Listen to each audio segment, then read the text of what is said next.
Alors, dans cet exemple, je vais demander à ma partenaire de réaliser un départ de sprint en tant que débutante. C'est parti. Alors, en observation, qu'est-ce qui n'allait pas? Tout d'abord, par exemple, au départ, il n'y avait pas assez de déséquilibre vers l'avant. Même si on n'est pas obligé de se mettre dans la fameuse sacro-sainte position des starting blocks, on peut observer un déséquilibre vers l'avant ou même essayer de se mettre en trépied.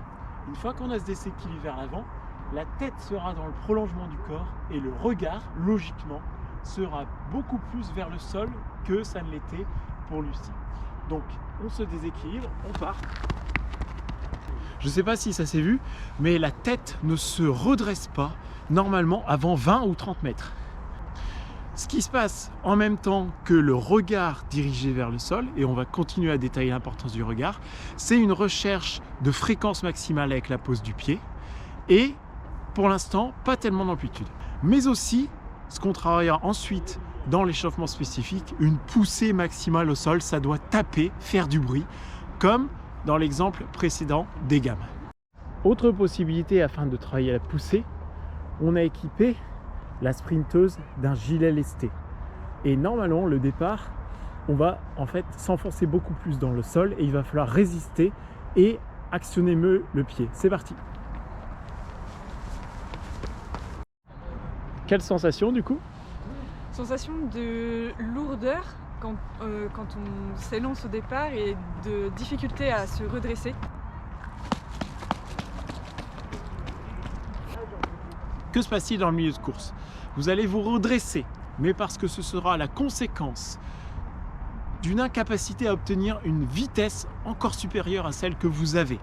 Une gêne due au déséquilibre déjà maximal. Donc une fois que ces deux paramètres ont obtenu un maximum, la vitesse et le déséquilibre, il est nécessaire naturellement de se redresser, mais pas de basculer vers l'arrière, sinon votre course va être pénalisée.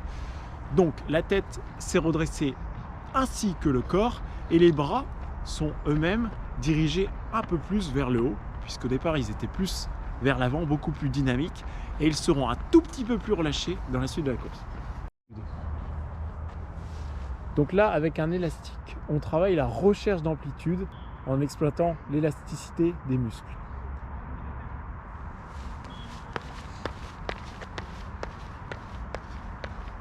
Je vais revenir sur l'idée du griffé, on va devoir voir mes pieds. Donc, il y a des gammes qui permettent de travailler le griffé en dissociation. Il s'agit de faire griffer une jambe au sol et l'autre, si possible, parfois va aussi griffer le sol. On regarde de l'autre côté.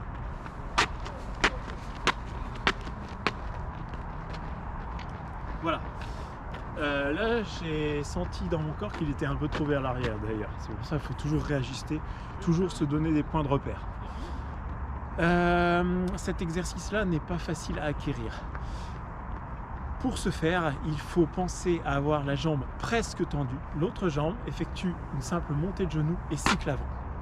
Voilà. Et le but, c'est griffer le sol.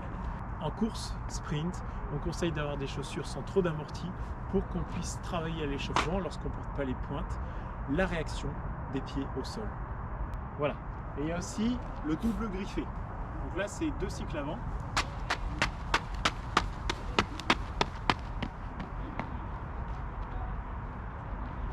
Vous allez vous demander à quoi sert cet exercice. C'est à haute vitesse.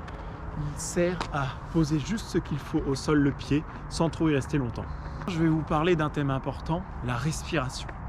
C'est un point de repère à avoir lorsque vous courez qui permet de se focaliser entièrement sur elle et ne pas penser à la douleur de l'exercice, à la difficulté de l'effort. Vous partez, vous avez bien sûr en tête que vous poussez au sol avec la fréquence, que vous redressez après 20-30 mètres, et la respiration, chez les débutants, elle a tendance à être bloquée en apnée, parce qu'on pense à tout ce qui se passe avec le corps, et qu'en fait, on n'a pas la force avec les abdos, ou le réflexe, ou le temps de respirer, parce qu'on fait attention au reste. C'est pour ça que renforcer les abdos est aussi important pour forcer la respiration, et l'expiration surtout, puisque avec les abdos, non seulement on stabilise le corps, plus il y a d'amplitude, plus c'est dur de stabiliser, mais on doit forcer sur ça l'expiration. En gros, tu vas faire hop, tu vas venir toucher et tu me le renvoies. Donc ça, on peut le faire soit avec ce poids lesté, soit avec un medicine ball. Ça travaille la résistance des abdominaux. L'important, c'est de garder les pieds toujours surélevés, de pencher le tronc un peu vers l'arrière pour accentuer le travail des abdominaux.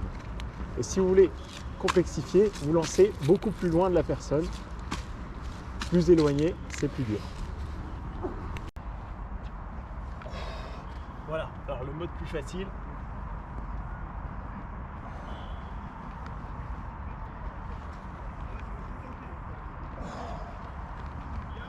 Alors ça sert pas qu'à torturer ses abdos, ça sert à garder le tronc aligné lorsque vos genoux vont fort vers l'avant ou que vous êtes en extension forte, à rester costaud également dans les virages où il faut essayer de lutter contre la bascule vers l'intérieur. Une débutante et il a tendance à être penché vers l'intérieur du couloir.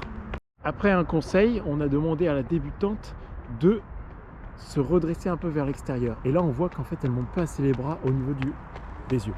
Les mains ne se levaient peut-être pas encore assez. Alors, on a demandé à la débutante de lever un peu plus les bras au niveau des yeux, surtout les mains, et de lever un peu plus le coude, un bon point de repère à sentir. Voilà. Le corps était légèrement penché vers l'avant, ce qui est un inconvénient. Ensuite, le regard, une fois que la phase des 30 mètres est passée, il doit se diriger vers l'avant, ce qui n'était pas complètement le cas ici dans la vidéo précédente.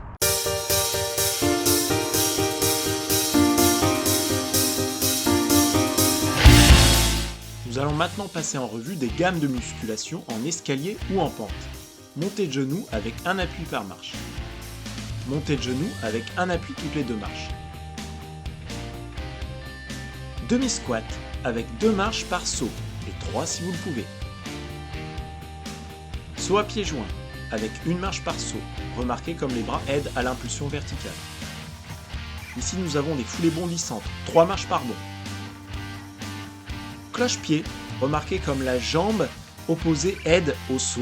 Changement de pied en milieu d'escalier, les bras aident beaucoup. Vous pouvez descendre activement entre les gammes de musculation.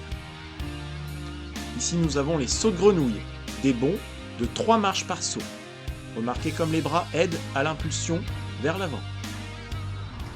J'ajouterais que vous pouvez aussi travailler le mollet en renforcement afin de garantir une extension parfaite dans la phase de poussée de la pointe du pied.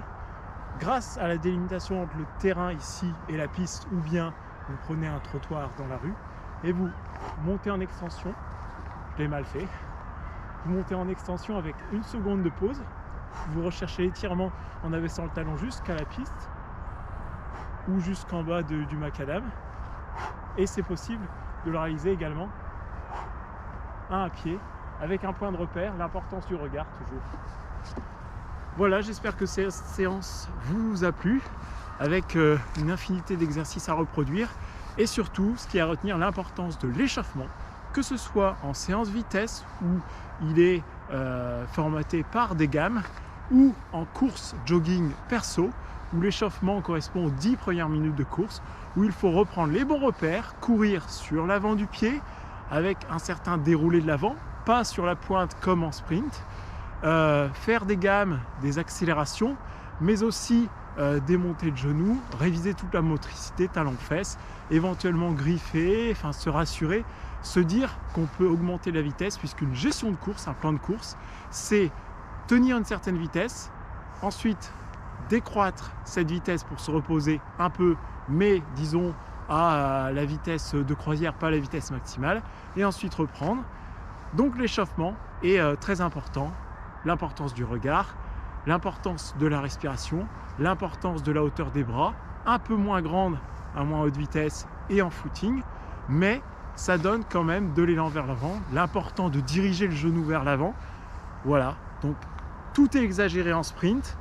Par contre, la différence notable entre les deux, c'est la foulée. Vraiment, on est en cycle avant sprint et on est en un intermédiaire entre le cycle avant et le cycle arrière, ou bien en cycle arrière, c'est-à-dire qu'on vient cambrer le dos.